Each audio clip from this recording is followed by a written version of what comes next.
Ça, moi, bonjour. Bonjour à vous, Maurice Yagua. Bonjour à toutes et à tous. Très bien. Nous allons donc retrouver le matinal. Presque tous les journaux en ont fait cas ce matin, cette revalorisation des salaires. Mais le matinal nous dit que enfin le bout du tunnel. Est-ce que vous êtes d'avis?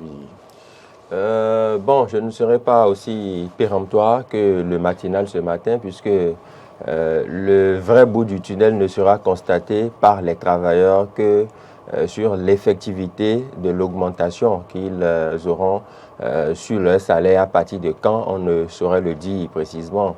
Puisque déjà hier en plateau, je rappelais qu'il ne fallait pas s'attendre quand même à des annonces dithyrambiques de la part du gouvernement.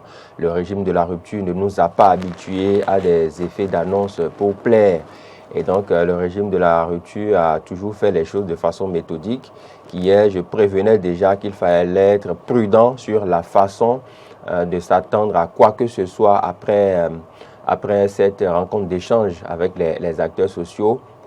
Et les faits m'ont donné raison puisque, justement, à l'heure où nous parlons, il y a eu des avancées, il y a eu des discussions, le tableau leur a été présenté, mais on ne peut pas le dire concrètement. En témoigne justement la une d'un autre quotidien, comme Matin Libre par exemple, qui parle même de 2024. Espérons qu'on n'ira pas à 2024, mais qu'on restera quand même dans une certaine limite, puisque d'autres parutions comme Fraternité annoncent l'effectivité pour janvier 2023 probablement. Et donc, nous espérons quand même que cela pourrait être le cas, puisque voilà, comme on voit Matin Libre, on parle du chef de l'État qui voudrait amener même les travailleurs en 2024. J'ose croire que le journal Matin Libre aura tort par rapport à cette une qu'il nous affiche ce matin, et que les choses iront très très vite. Donc c'est dit que être euphorique par rapport à la rencontre gouvernement-syndicat, il ne fallait pas, mais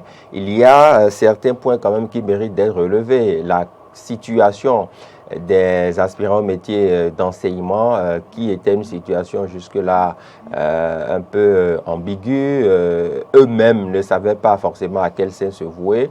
Et moi, j'ai même été agréablement surpris de l'annonce faite en fin de semaine écoulée par le porte-parole du gouvernement qui annonçait que les AME devraient être prises en compte. Et justement, on a appris, suite à la rencontre d'hier, que les AME sont prises en compte et que de 9 mois, ils passeraient à 12 mois désormais de salaire. C'est très très important quand on sait que après l'année académique, très souvent, eh bien, ces enseignants se retrouvent en griffe dans un semi-chômage en attendant la reprise effective des classes, et que désormais, ils savent qu'ils peuvent passer à 12 mois. Ça veut dire, et à toute leur famille, ça veut dire simplement en termes clairs que même étant en vacances, eh bien, ils auront leur salaire et ils pourront faire face aux différentes charges en attendant la reprise des activités académiques. Ça, c'est un point fort. Un point fort et qu'il faudra aussi nuancer, ça moi. En fait, pendant les vacances, donc, c'est prévu pour ces AME des formations, 2 mois de formation. Et pendant ces mois-là, donc, ils vont percevoir la moitié de leur salaire. Tout à fait du salaire. Donc, d'où on a vu un journal écrit tout à l'heure, 11 mois de salaire. Mais quand même, aujourd'hui, on peut être heureux. On peut se réjouir pour ces AME-là, dont certains ont mené le combat et se sont sacrifiés parce qu'ils vous souviennent que certains donc, ont appelé à la grève et tout. Ils ont été donc simplement extirpés du lot. Aujourd'hui, quand même, ça a payé et les autres vont en bénéficier. Exactement, les autres vont en bénéficier. Il faut retenir simplement que pendant les vacances, justement, ils auront un revenu qui leur permettra quand même de subvenir à leurs besoins. C'est très important. C'est mieux que rien, comme le dira l'adage, puisque si auparavant, vous n'aviez pas un revenu conséquent pour pouvoir subvenir à vos différents besoins pendant les vacances, et que le gouvernement vous donne quand même cette chance maintenant d'avoir quelque chose, c'est toujours important. L'autre aspect qu'il faut relever à ce niveau suite à cette rencontre d'échange entre le gouvernement et les syndicats, oui. les partenaires sociaux, oui. c'est le relèvement du SMIC. Oui, j'en venais. Oui, voilà, le SMIC, ces syndicalistes quand même qui ont voulu que le SMIC soit porté à 60 000, compte tenu des difficultés observées aujourd'hui, la flambée des prix, des produits et autres, mais le gouvernement a voulu rester d'abord à 52 000, comme c'était prévu lors de leurs échanges dernièrement. Exactement. Le SMIC, rappelons-le, passe de 40 000 à 52 000, donc 12 000 de plus.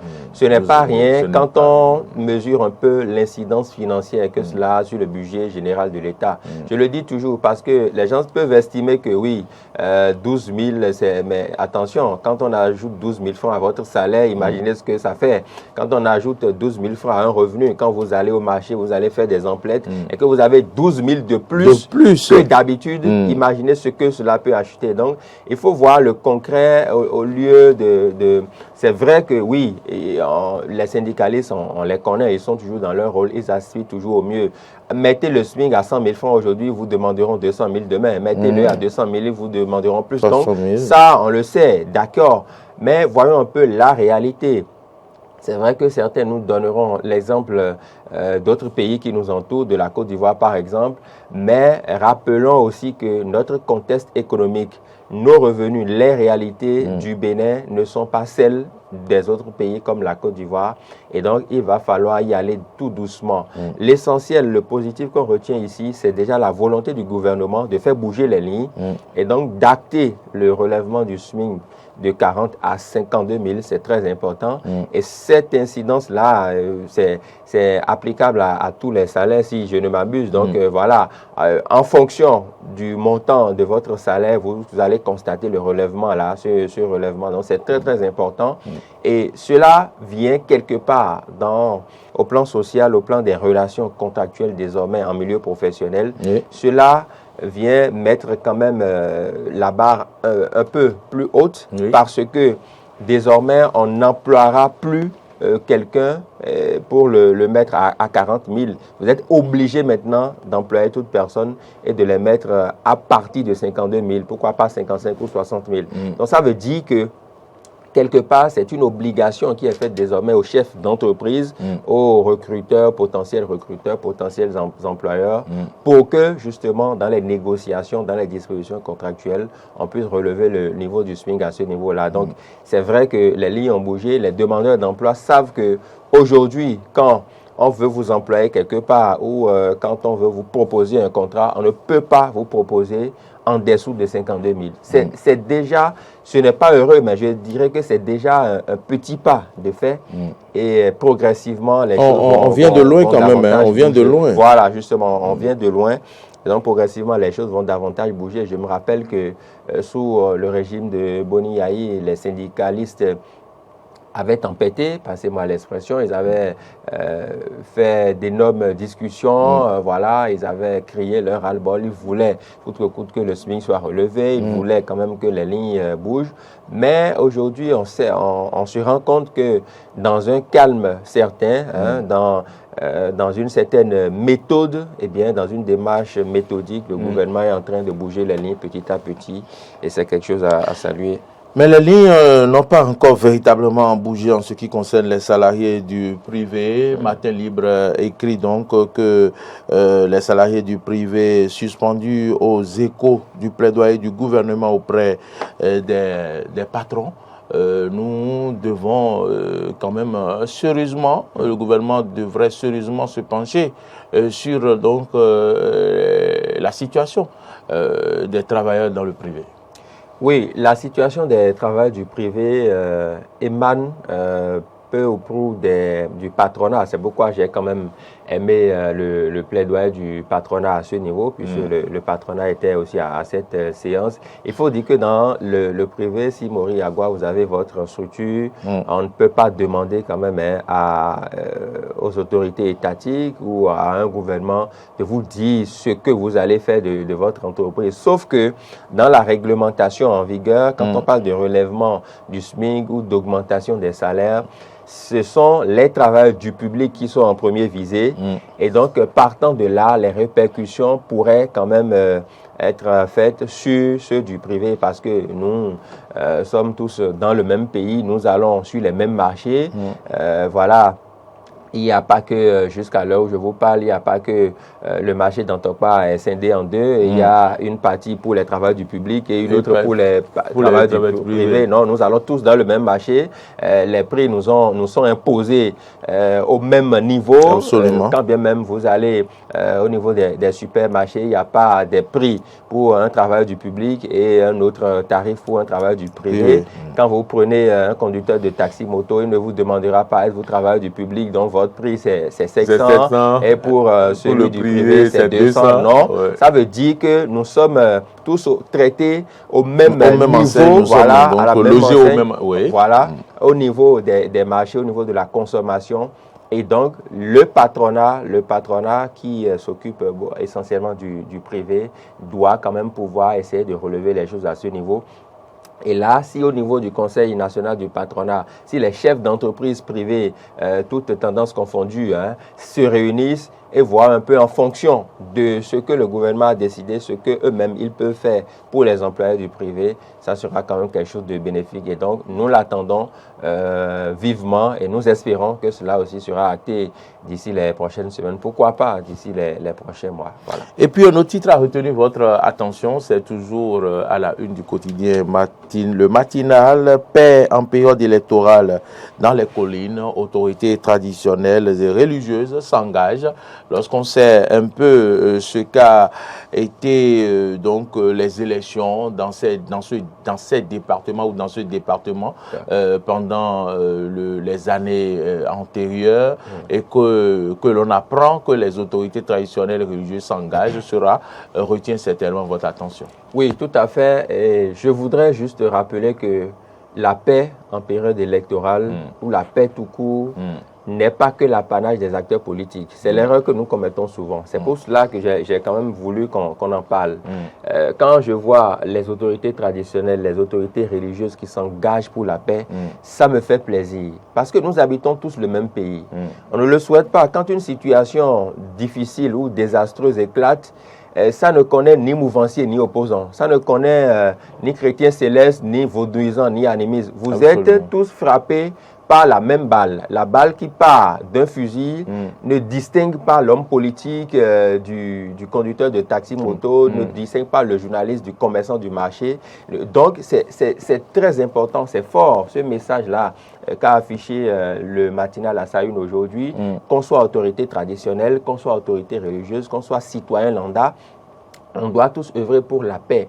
Et c'est non sans rappeler les législatives de 2019 où vous faites bien quand même de le rappeler fort à propos, dans cette région-là, dans cette partie du Bénin, il y a eu des situations assez difficiles qu'on ne va pas forcément rappeler. Mais l'idée aujourd'hui, c'est de prôner la paix, c'est de poser des actes de paix pour que justement, à l'approche des législatives qui sont prévues pour le 8 janvier 2023, que tout se passe dans le calme et la sérénité. Parce qu'après tout, nous n'avons qu'un seul pays.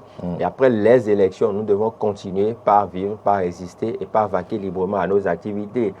Cela ne vous aura pas échappé que dans les années antérieures, et que même le Bénin s'est fait illustrer par l'un de ses fils les plus célèbres. Je veux parler de Monseigneur Isidore Dosouza, qui, de sa formule la plus célèbre, qu'aucun bain de sang ne nous éclabousse et nous emporte dans ses flots, voudrait juste passer le message de la paix et voudrait quand même montrer au goût du jour le rôle éminemment important des acteurs religieux, des acteurs traditionnels dans le processus et dans l'enracinement de la paix dans un pays. C'est très important. Et donc, l'Église catholique, la conférence épiscopale, l'Église céleste, l'Église méthodique, tous les courants religieux doivent travailler d'arrache-pied, chacun au niveau de sa confession par rapport aux fidèles, même les messages des vendredis dans les mosquées, les messages des dimanches dans les églises doivent participer aussi à l'enracinement de la paix. C'est très, très important. Moi, je me désole quand même de constater que dans certaines discussions, certaines personnes vous disent que non, c'est l'affaire des hommes politiques, ils n'ont qu'à rester là-bas. Non, quand ça va mal se passer, quand ça va péter, justement, les répercussions seront sur tout le monde. On ne le souhaite pas. La Côte d'Ivoire, on a fait les frais, on a vu, voilà, donc on ne saura pas si vous êtes Bété ou Diola, voilà, on ne saura pas si vous êtes du nord ou du sud, vous êtes bloqué, et donc c'est très important d'anticiper de telles situations, de voir le danger venir et de pouvoir l'endiguer, c'est très important. Et donc, les populations, tous citoyens que nous sommes, tout acteurs de la société, nous devons participer à la paix. Et si les acteurs religieux, les acteurs traditionnels le font, c'est une très bonne chose, il faut les encourager. Et puis on va finir par la Coupe du Monde, la qualification du Maroc pour les quarts de finale. Oui, ce quotidien a dit que le Maroc a... Oui, j'ai suivi le match. D'accord, c'est l'autre quotidien. Oui, l'autre quotidien. En fait, je ne partage pas trop le titre de l'autre quotidien. D'accord, Coupe du Monde, Qatar 2022, le Maroc qualifie l'Afrique. Voilà, en fait, c'est avec ce dernier pan de la phrase que je ne suis pas d'accord. Le Maroc qualifie l'Afrique parce que... Qu'est-ce que vous reprochez à ce titre? Vous avez bien fait même de le rappeler. Voilà, il y a Sofiane Boufal qui n'a pas parlé de l'Afrique. Vous savez, dans cette Coupe du Monde, nous devons tirer plusieurs enseignements. Quand il s'agit du Ghana qui était en compétition, on a vu toute la liesse populaire, tout l'engouement. Quand il s'est agi du Sénégal, on a vu même qu'hier, les Africains étaient mobilisés derrière le Maroc. Mais que le Maroc réussisse à passer face à la grande équipe d'Espagne et qu'on ne reconnaisse même pas le sursaut africain derrière et que les joueurs, l'entraîneur en tout cas, au niveau du staff... L'entraîneur a parlé de l'Afrique. Ah, il a parlé de l'Afrique. C'est une victoire de l'Afrique. Ah, d'accord. L'entraîneur s'est mis au-dessus de la mêlée. De la mêlée, d'accord. Mais ce que je reproche souvent, c'est que ces pays-là, justement, qui longtemps se sont considérés pas comme des Africains, mais comme étant de l'autre côté, et qu'aujourd'hui, qu'on parle de la victoire du monde arabe, qu'on ne parle pas de la victoire de l'Afrique, ça me gêne un peu. Donc, l'autre quotidien, quand il dit que le Maroc envoie l'Afrique en quart de finale, bon, je ne partage pas trop, puisque si eux-mêmes ne se considèrent pas comme étant africains, donc ça pose un véritable problème. Pas comme des Africains. Bon, ils sont africains, qu'ils le veuillent ou pas, même s'ils ont une peau de certaines couleurs, ils sont africains et qu'ils ne fassent pas cela pour perdre le match à venir parce que c'est très important. Ils seront face au Portugal en quart de finale. Et quand on sait ce que le Portugal a fait hier, d'une bouchée, 6-1, tranquillement face à la Suisse, il faut avoir peur et donc c'est très important. Mais toujours est-il que nous sommes fiers de ce que le Maroc a fait à ce niveau. Et il faut rappeler simplement que c'est pour la première fois de son histoire que le Maroc atteint les quarts de finale parce que eh bien, d'autres pays l'ont fait avant lui. Il y a le Sénégal qui l'a fait, le Cameroun qui l'a fait, le Ghana qui l'a fait en 2010, le Ghana qui était tout proche même d'aller en demi-finale, était cette main du diable. Cette frappe sur la barre de Diane à Samoa. Oui, suite à une main du diable de Luis Suarez. Tout à fait. Voilà, n'eût été ça, le Ghana serait passé déjà en demi-finale. Et donc, je pense que oui, cette année 2022, c'est l'année de l'Afrique. Si oui, le Maroc se comporte bien, mais attention, il faut revenir sur terre. Le Portugal s'est imposé facilement hier et cette équipe du Portugal que moi j'ai vue, ça a de quoi faire peur. Surtout que Cristiano Ronaldo n'était pas entré, n'avait pas débuté le match et il est entré en seconde partie. Et pourtant, ils ont pu mener facilement. Attention aux Marocains. Voilà, franchement, il faut être prudent. Voilà. Je voudrais vous poser une question. Est-ce que cette déclaration frustrante de Sofiane Boufal aura-t-elle des répercussions sur l'engouement de l'Afrique noire, des Africains? Oui, tout à fait. Exactement, parce que vous savez... moi, je pense qu'il faut déjà, quand on est sur un continent, essayer d'être solidaire. Vous savez, l'Afrique, on l'a dit au départ, a toujours eu 5 représentants en Coupe du Monde. Et quand on parle de 5 représentants, on sait un peu les pays... C'est à ce titre que le Maroc était à la Coupe du Monde. Justement, c'est à ce titre. Et quand on a joué les éliminatoires. On a joué les éliminatoires. Il n'a pas dit qu'il jouait avec les Arabes. Voilà, donc quand on sort d'une rencontre comme ça et qu'on fait des déclarations du genre, je pense que c'est une insulte à ces milliers de supporters africains qui étaient devant leur écran. On aurait pu faire autre chose. On aurait pu est-ce que la CAF ne doit pas se saisir de ce dossier-là? Non, c'est possible, mais vous savez, les Marocains, oui, les parce pays que ces genres de déclarations, il faudrait en finir dans le football. On a parlé du fair play. Ils se sont souvent considérés comme voilà, étant proches de l'Europe que de l'Afrique. Oui, mais ils ne vont pas continuer, qu'ils aillent donc habiter le continent européen carrément. Mais à cette allure, justement, vous allez voir que pour le prochain match, eh bien, ils n'auront plus le soutien, l'engouement qu'ils ont eu hier. Parce que vous savez, lorsque tout un continent reste derrière vous, ça vous porte. Hein, c'est une force sacrée. Vous avez vu ce but-là que cette équipe aurait pu encaisser dans la dernière minute, dans les dernières secondes de la prolongation. Cette balle qui a touché le poteau, c'est les esprits, c'est les forces africaines, que dis-je, invisibles, qui ont donc poussé cette balle sur le poteau. Lui, il ne comprend pas tout ça. Il ne sait pas que si toute l'Afrique, tous les pays africains, Afrique noire et autres, restent derrière le Maroc, tout ce que ça peut apporter comme bonheur. Est-ce que vous voyez cette équipe passer devant le Portugal? Non, pour être honnête, je ne vois pas le Maroc passer devant le Portugal pour deux raisons. Le Maroc hier a souffert devant l'Espagne. Donnez-nous une seule raison, parce qu'on va, on va donner l'autre raison quand Modeste sera avec nous. D'accord. La première raison, c'est que le Maroc a souffert hier devant l'Espagne. Si l'Espagne n'avait pas manqué d'efficacité, ils auraient battu le Maroc à plate couture. Donc, l'Espagne a largement dominé la rencontre. Le Maroc a fini sur les rotules. Leur capitaine, il était blessé, mais il voulait coûte que coûte continuer par jouer le match jusqu'à la fin de la rencontre. Donc, les Marocains ont vraiment subi, ils sont tellement fatigués. Je ne sais pas s'ils auront le temps de mieux récupérer avant le match face au Portugal. Pendant que le Portugal s'est facilement imposé, on peut se dire que la différence de niveau est là. Mais on ne sait jamais, sur un match à élimination directe, tout est possible. Tout est possible. Merci à vous, Stanislas Samoa, pour vos analyses, vos commentaires sur ce plateau. Vous restez avec nous. On va suivre la capsule Constitution juste après l'horoscope et après revenir pour recevoir Modeste Moundek-Mondi pour qu'on parle vraiment sport, pour que vous puissiez donc continuer par faire vos analyses en ce qui concerne la Coupe du Monde. Depuis hier, il faut le reconnaître, Marcel Yeddo, mon réalisateur, suit de près ce qui se passe sur les réseaux sociaux par rapport à cette déclaration de Sofiane Boufal. Il nous informe que beaucoup d'Africains sont donc découragés et ont donc affirmé sur la toile qu'ils ne vont plus supporter le Maroc qui est à la Coupe du Monde. Est-ce qu'on trouvera que c'est très sévère, cette décision des Africains qui ont été frustrés? Non, ce n'est pas sévère parce que, comme je le disais, les gens ont beaucoup d'autres choses à faire. Moi, je connais des personnes qui ont supporté le Sénégal, le Ghana notamment, et qui, dans une moindre mesure, avaient supporté la Tunisie. Ici, le monsieur ou la dame prend son temps et vous suit devant son poste téléviseur, c'est pas parce qu'il n'a rien à faire.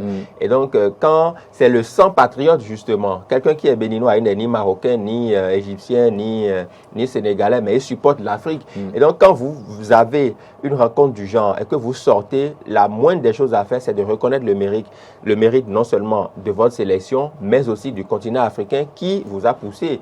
Mais de telles déclarations, c'est de nature à décourager. Et si tous les pays africains sont éliminés, on finira par supporter notre 6e pays africain, la France. C'est pour vous faire rire, donc.